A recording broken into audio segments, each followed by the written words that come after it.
Let's turn to cryptocurrencies. Has Bitcoin blown it? As the cryptocurrency trades around $9,000, has volatility killed its usefulness as a store of value?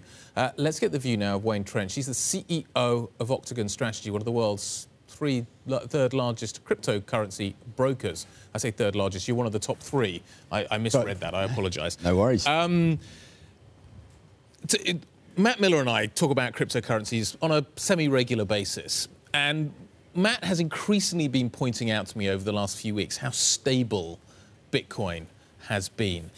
Traders like volatility. So is that stability a good thing or a bad thing? Yeah, look, I think stability is a net positive, I'd say, for the space. If we think about the things that you need for cryptocurrencies to go mainstream and really become adopted en masse, slightly lower levels of volatility, I would say, is net positive.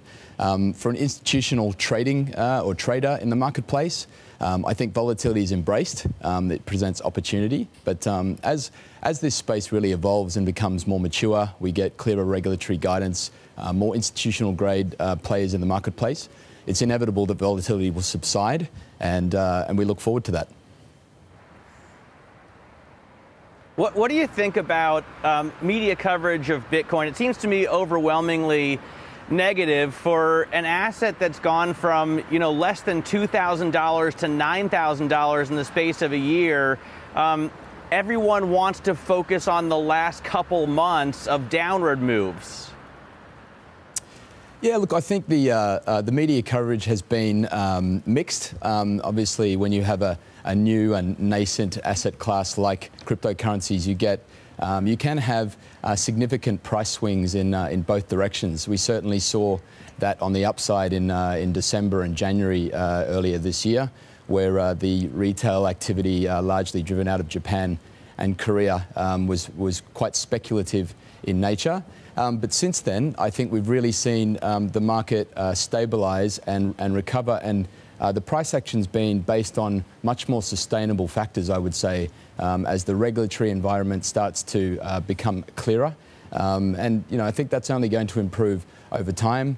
And I think from a media perspective, it will continue to garner a lot of attention as the money that has been made in this sector is significant, and I think the applications for the technology are becoming clearer.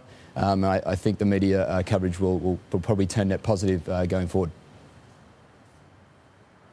Wayne, when you talk about the applications of the technology, one of the things I've noticed is that when I spent a couple weeks living on Bitcoin, 5 years ago, and since then, it seems to me transactions have gotten slower, they've gotten more expensive, and they seem to be, they haven't increased in nature. I mean, there's nowhere I can go 5 years later and really easily spend my Bitcoin. Yeah, look, I think it's definitely improving though, and there are there's a significant number of initiatives to address the scalability and the cost concerns that you raise. And we need to remember that this is still a fairly new technology, and the regulatory environment will really govern or be the thing that drives whether institutional adoption and mass adoption takes place. The technology will improve, the scalability will improve, and we definitely feel as though there's going to be a place for cryptocurrencies to be embedded within the financial system. This is still early days, but a lot of progress has been made. I'm going to join a few dots and throw you a curveball. Sure. I'm sure you're going to be delighted about. Sure. We're talking a lot about the Iran deal this morning. Sure. And the reason why the US has so much power in this story is because it controls the financial system. Sure. A lot of things have to go through the US and the dollar system. Correct. On a day like today, should I be thinking about Bitcoin? Because in some ways, some people would argue that influence is good. Others would argue that it's bad. Where do you sit on that spectrum?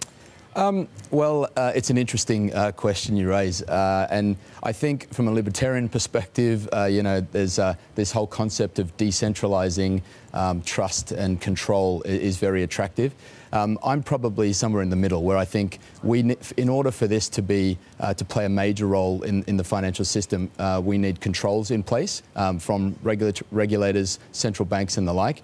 However, if you look at the way the GFC unfolded and financial markets are impacted by certain regulatory bodies and central banks, I think it's healthy to have an alternative, and that's probably clear in times like these.